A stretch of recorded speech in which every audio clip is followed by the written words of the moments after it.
Thank you, Wiener. Oh, of course I meant Mike, but I think all of you know Mike's also known as the Wiener from Peoria. And hello to all my friends out there in God's country. You know, it really saddens me that I'm not able to be there in person to speak with you today and to catch up with some of my oldest and my dearest friends. I certainly don't need to remind all of you about what's going on, because you're right in the thick of it. You've seen the vicious and pointless attacks on labor playing out all around you in Wisconsin, Ohio, and most recently in Indiana. And now there's talk that right-to-work legislation may be on its way to Illinois as well. Well, the folks behind that idea had better think twice, because I know damn well that right-to-work ain't going to fly in Illinois. Brothers and sisters, in spite of these nefarious attacks, it seems like there's something different going on. People everywhere in all corners of the nation are becoming acutely aware of the connected issues that involve inequality, the lack of upward mobility, and the outsized influence that the rich and well-to-do have on our government. Americans everywhere today have this nagging sense that someone else, someone beyond the representatives for whom they voted, is now ruling them, and they see no way to regain control. Instead of addressing the structural economic issues that are contributing to the enduring jobs crisis we have in this nation, we're instead bombarded with assertions that our economy was wrecked by excessive government regulation, interference, and taxes. Not to mention a labor movement that, in their warped view, kills jobs and economic growth. It's a compelling story, but it's all BS. Reams of data simply do not support this narrative. So let's be clear. The United States is still a viable nation when it comes to competitiveness and the cost of doing business. So just where do the real structural problems exist?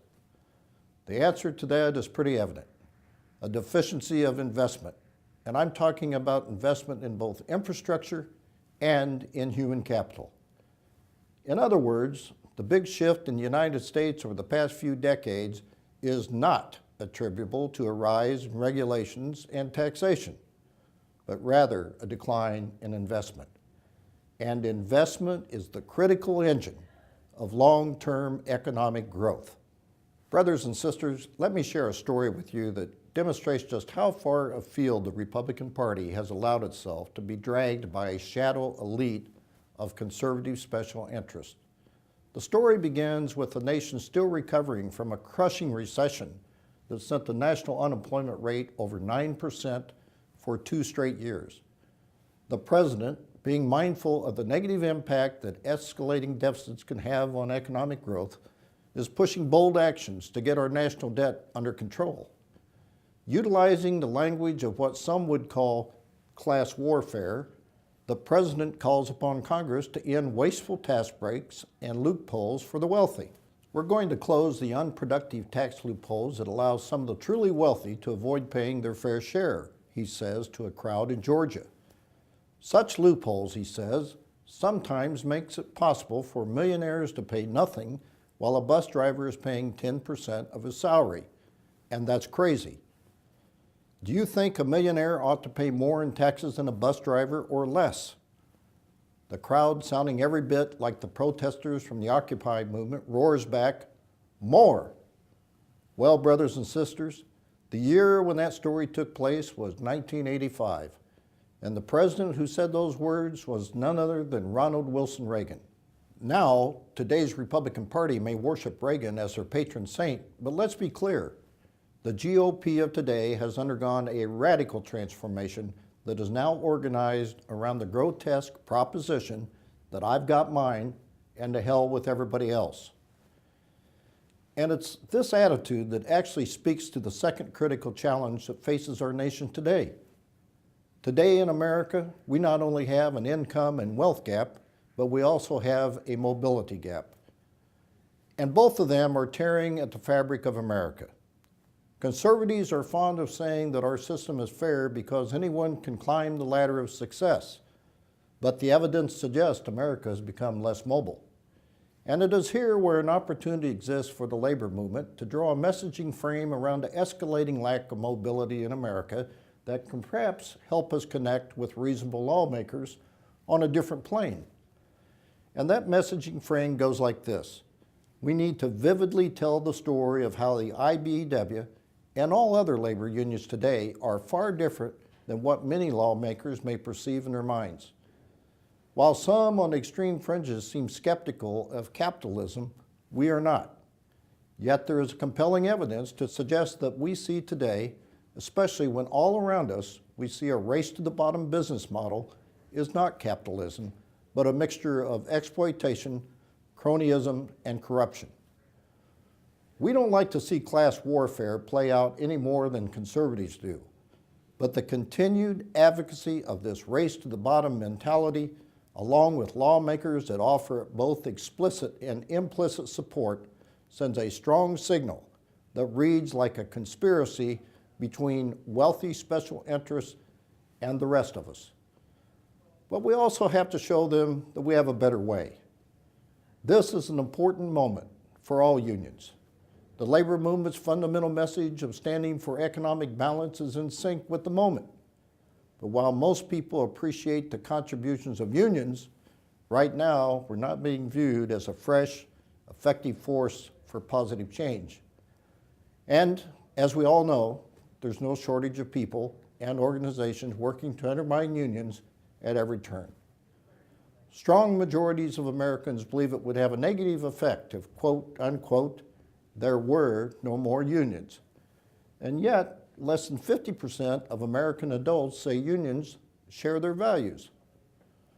Brothers and sisters, we have a perception problem because more and more people view unions as being old-fashioned and backward-looking rather than innovative and willing to change with the times. Unless we make real strategic and tactical changes that transform the way working people and our opinion leaders see unions in our movement, we will miss this moment. Now, more than ever, we must move real change on the ground in order to show a new face of unions and prove that unions are making a difference. We need to show people that we are changing, we are innovating, and we are working to be part of the solution. But we need to show it, not say it. And when we do finally walk the walk, we need to engage reasonable lawmakers of both political parties to discover this new union story for themselves. Now, having said that, brothers and sisters, there is simply a limit beyond which economic inequality threatens the very fabric of the American democratic system. Because when the majority of Americans come to suspect that a small, well-financed minority has fixed the system beyond recognition in their favor, and when this small minority begins to think of its own parochial interests as distinct and separate from the interest of its fellow citizens, then our nation is in big trouble. So along with our efforts to craft a new face of the American labor movement, we must also demonstrate to the world that there is a way for business, labor, and government to work together.